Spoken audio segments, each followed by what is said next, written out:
പിണറായി വിജയനെ തോൽപ്പിച്ച സീതാറാം യെച്ചൂരി എന്ന് ഞാൻ പറഞ്ഞാൽ നിങ്ങളൊക്കെ അതൊരു തമാശയായിട്ട് എടുക്കും, അല്ലെങ്കിൽ എന്തോ കുഴപ്പമുണ്ട് എനിക്ക് എന്ന് ധരിക്കും.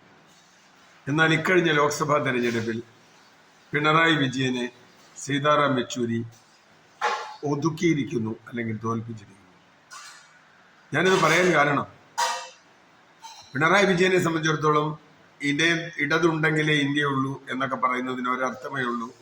കേരളത്തിൽ ഇടതുണ്ടാകണം, ഇന്ത്യയിൽ BJP ഉണ്ടാകണം എന്ന് തന്നെയാണ്. കേരളത്തിന് പുറത്ത് ഏതെങ്കിലും മണ്ഡലത്തിൽ ഏതെങ്കിലും ഇന്ത്യ മുന്നണിയുടെ സ്ഥാനാർത്ഥി, സ്വന്തം പാർട്ടിയുടെ ആളുകൾ തമിഴ്നാട്ടിലുണ്ട്, രാജസ്ഥാനിലുണ്ട്, ബംഗാളിലുണ്ട്, പിന്നെ പല സ്ഥലത്തുമുണ്ട്. അവിടെ പോയി ഒന്ന് പ്രചരണം നടത്താൻ അദ്ദേഹത്തിന് കഴിഞ്ഞില്ല. പോകാതിരുന്നതാണ് എന്ന് പറയുന്നു. ആ സമയത്ത് അദ്ദേഹം ഇടതുണ്ടെങ്കിലേ ഇന്ത്യയുള്ളൂ എന്ന് പറഞ്ഞ് ഇന്ത്യ മുഴുവൻ വളരെ ആവേശത്തോടെ തിരഞ്ഞെടുപ്പ് നടക്കുമ്പോൾ അദ്ദേഹം വിദേശത്തെ കുടുംബസമേതം ടൂറിലാണ്. 2 വെർഷനുണ്ട്. അദ്ദേഹത്തിനോട് ഇങ്ങോട്ട് വരണ്ട എന്ന് തമിഴ്നാട്ടിലെ അടക്കം സഖാക്കൾ പറഞ്ഞു എന്നാണ് ഒരു വെർഷൻ. ഇങ്ങോട്ട് വന്നാൽ കുഴപ്പമാവും. കാരണം രാഹുൽ ഗാന്ധിയുടെ DNA പരിശോധിക്കുന്ന ആളാണ് പിണറായി വിജയൻ എന്നൊക്കെ ലോകപ്രസിദ്ധമാണ്. അല്ലാത്ത പക്ഷം CPM-ന്റെ ഏക മുഖ്യമന്ത്രി, ഇന്ത്യയിലെ ഏക മുഖ്യമന്ത്രി, സ്റ്റാർ ക്യാമ്പയിനർ അവിടെ പ്രചരണത്തിന് ചെല്ലേണ്ടതാണ്. എവിടെയാണെങ്കിലും ചെല്ലും. കർണാടക മുഖ്യമന്ത്രിയും അല്ലെങ്കിൽ തെലങ്കാന മുഖ്യമന്ത്രിയും ഒക്കെ കേരളത്തിൽ വന്ന് കോൺഗ്രസിന് വേണ്ടി പ്രചരണം നടത്തി. പക്ഷെ തിരിച്ച് കേരള മുഖ്യമന്ത്രി എങ്ങും പോയില്ല. അദ്ദേഹം പോയത് ടൂറിനാണ്. തെരഞ്ഞെടുപ്പ് മൂർധന്യത്തിൽ കേരള തെരഞ്ഞെടുപ്പ് കഴിഞ്ഞപ്പോൾ അദ്ദേഹം സ്ഥലം വിട്ടു. വിശ്രമിക്കാനാണ് പറഞ്ഞത്, എനിക്കറിയില്ല. പക്ഷെ ഞാൻ മനസ്സിലാക്കുന്നത് അദ്ദേഹം താല്പര്യമില്ല എന്നത് മാത്രമല്ല, അദ്ദേഹം ചെല്ലണ്ട എന്ന് പറഞ്ഞു. ഇതിനിടയ്ക്ക് വളരെ തന്ത്രപരമായൊരു കളിയാണ് കളിച്ചത്. CPM-ന് ദേശീയ പദവി നഷ്ടപ്പെടും എന്നൊരു വാർത്ത വന്നല്ലോ. 3 സംസ്ഥാനങ്ങളിൽ നിന്നെങ്കിലും MP വേണം.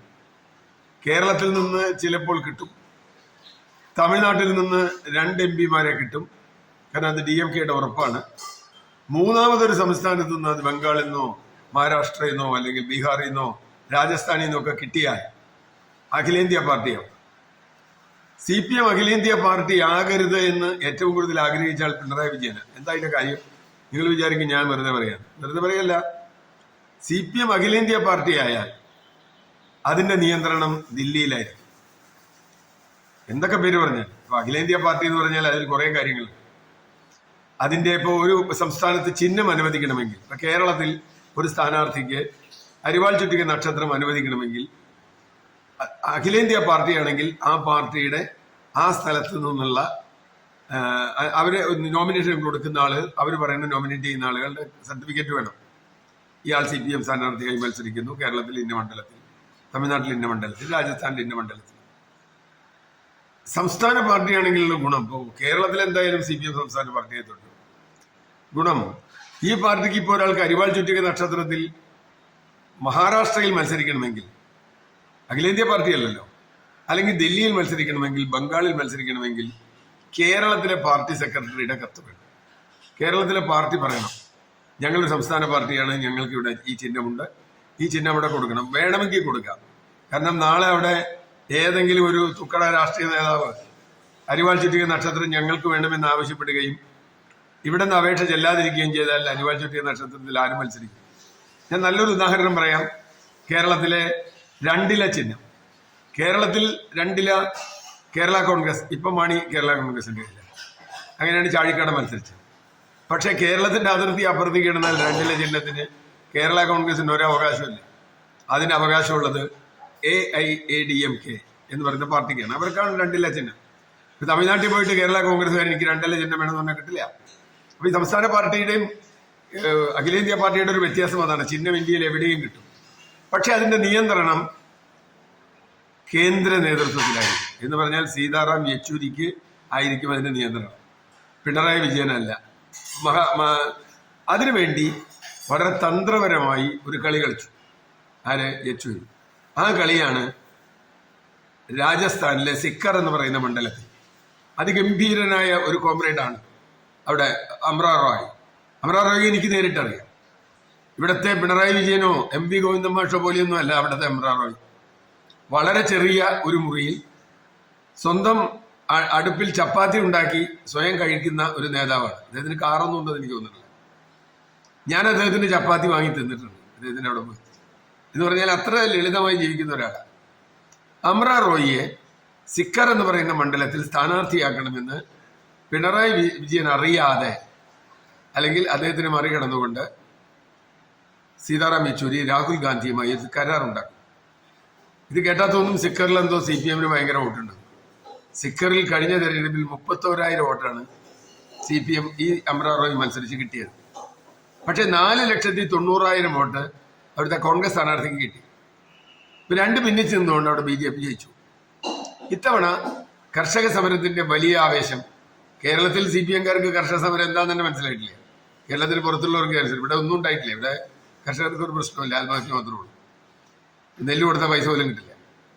അപ്പൊ കേരളത്തിൽ കർഷക സമരമില്ല. കർഷക സമരം ശക്തമായി നടന്ന രാജസ്ഥാനിലെ കർഷക സമരത്തിന്റെ ശക്തനായ നേതാവായിരുന്നു അമ്ര റോയ്. അങ്ങനെ ആ സീറ്റ് കൊടുക്കുകയും 31,000 വോട്ട് മാത്രമുള്ള CPM-ന് അവിടെ 4 ലക്ഷം വോട്ടിന്റെ ഭൂരിപക്ഷത്തിൽ ജയിക്കാൻ കഴിയുകയും ചെയ്തു രാജസ്ഥാനിൽ. രാജസ്ഥാനിലെ എല്ലാ സീറ്റും ഒന്നും ഇവർക്ക് കിട്ടിയില്ല.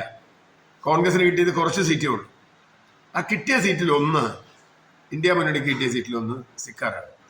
അങ്ങനെ ആ സിക്കാർ കിട്ടിയത് കൊണ്ട് മാത്രമാണ് ഇപ്പോഴും ദേശീയ പദവി ഈ പാർട്ടിക്കുള്ളത്. ഞാനിത് കോൺഗ്രസിന്റെ സൗജന്യം എന്നുള്ള നിലയ്ക്കല്ല ഞാനിതിനെ കാണുന്നത്. സീതാറാം യെച്ചൂരിയുടെ ടാക്ടിക്കലായ മൂവായിരുന്നു.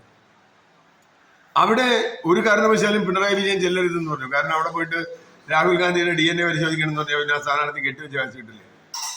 ഇവിടെ രാഹുൽ ഗാന്ധിയെ പറ്റി പറഞ്ഞ എന്തെങ്കിലും കാര്യം അവിടെ പോയി പറഞ്ഞ അപ്പത്തി BJP-കാർ തന്നെ അവിടെ പോയി പ്രചരിപ്പിച്ചത് രാഹുൽ ഗാന്ധി പിണറായി വിജയനും ആയിട്ട് ഭയങ്കര അടിയാണ്, അവിടെ ഇവിടെ ദോസ്തിയാണ്, അവിടെ ബോലത്തെയാണ്, ജഗട. അപ്പോ ഇവിടെ സീതാറാം യെച്ചൂരിയുടെ ശരീരഭാഷയിൽ ഇപ്പൊ കാണുന്ന ഒരു വ്യത്യാസം നിങ്ങൾ ശ്രദ്ധിച്ചിട്ടുണ്ടോ? പഴയ സീതാറാം യെച്ചൂരിയല്ല. ഇനിമേൽ കേന്ദ്ര പാർട്ടിയുടെ നേതൃത്വത്തിന്റെ മുഴുവൻ നിയന്ത്രണവും മുൻകാലത്തെ പോലെ പിണറായി വിജയന് കിട്ടില്ല. അതിന് കാരണം 4 MP-മാരുള്ളതിൽ 3 പേർ കേരളത്തിന് പുറത്തുനിന്ന ഒരു പിണറായി പറഞ്ഞ കേൾക്കുന്നവരല്ല, യെച്ചൂരി പറഞ്ഞ കേൾക്കുന്നവരാണ്. കാരണം അവർ ഇന്ത്യ മുന്നണിയുടെ സ്ഥാനാർത്ഥിയായി ജയിച്ചവരാണ്. അവർ രാഹുൽ ഗാന്ധിയുടെ DNA പരിശോധിക്കണം എന്നാവശ്യപ്പെടുന്നവരുമല്ല.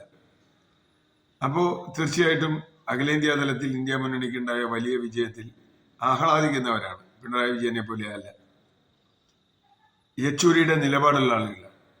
അങ്ങനെ വരുമ്പോൾ സംഭവിക്കാൻ സാധ്യതയുള്ളത് യെച്ചൂരിക്ക് ഇനി അവിടെ ഇവരുടെയൊക്കെ പിൻബലം ഉണ്ടാവും, MP-മാരുടെ പിൻബലം ഉണ്ടാവും. കേരളത്തിന് പുറത്തു കിടന്നാൽ CPI-കാരും ഇതിൻ്റെ കൂടെയാണൊക്കെ.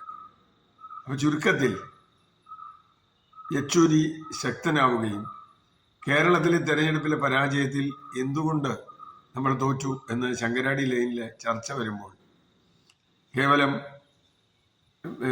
കേന്ദ്ര സർക്കാർ അത് ഇത് എന്നൊന്നും പറഞ്ഞ് നിർത്താൻ കഴിയില്ല.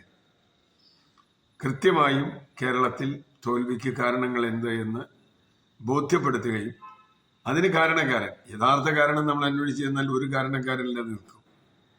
ആ കാരണഭൂതൻ മാറണം എന്ന് ഒരു അഭിപ്രായം കേന്ദ്ര കമ്മിറ്റിക്ക് ഉണ്ടായാൽ മറ്റ് സംസ്ഥാനങ്ങളിൽ നിന്നുള്ളവർ അതിന് കൂടെ നിന്നാൽ വലിയ തോതിലുള്ള ദുരന്തമായിരിക്കും പിണറായി വിജയൻ ഉണ്ടാവുക. അത് നടക്കുമോ ഇല്ലയോ എന്ന് ചരിത്രമാണ് തെളിയിക്കേണ്ടത്. തീർച്ചയായും അങ്ങനെ നടന്നാൽ കേരളത്തിൽ CPM രക്ഷപ്പെടും. അല്ലെങ്കിൽ ബംഗാളിനേക്കാൾ മോശമായ അവസ്ഥയിലേക്ക് കേരളം പോകും. നമുക്ക് കാത്തിരുന്ന് കാണാം. ലാൽ സലാം.